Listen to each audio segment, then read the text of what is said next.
बघा, तर आपल्याला आप्याची चटणी करायची असेल तर याच्यात आपण काय काय साहित्य टाकायचं.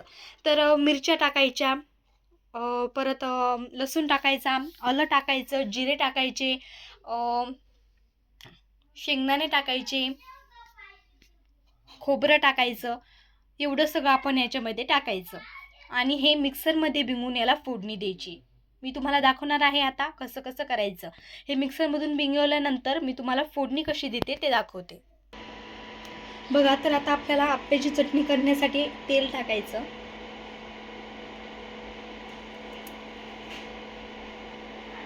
बघा, एवढं तेल बस झालं. आता आपण टाकायची मोहरी.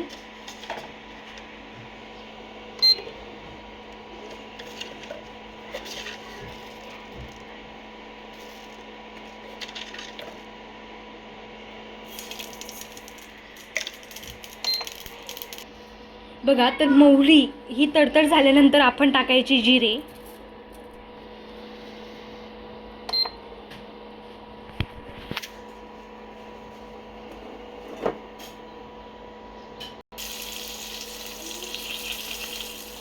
आता आपण कढीपत्ता टाकलेला आहे.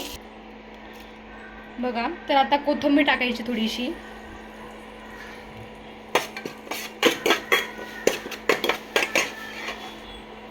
आता जे हे मिश्रण आहे, हे मिश्रण आपण जे चांगलं बारीक भिंगवून घ्यायचं आणि मग हे मिश्रण याच्यामध्ये टाकायचं.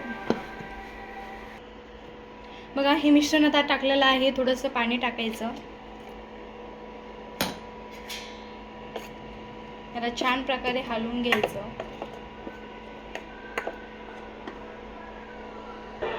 आणि बघा, आता याच्यात पाणी टाकल्यानंतर चांगलं हलवून घेतल्यानंतर परत वरून थोडीशी कोथिंबीर टाकायची. आता छान हलवून घ्यायचं याला.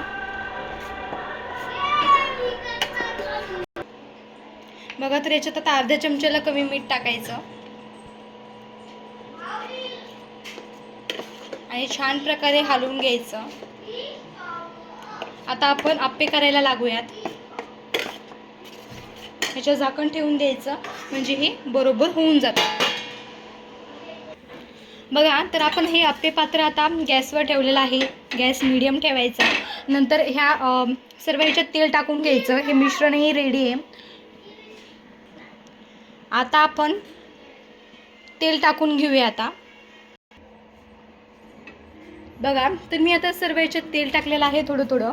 आता हे जे बॅटर आहे, तर हे आता आपल्याला एक एक चमचा टाकायचं आहे याच्यामध्ये. बघा, मी कशी टाकते आता.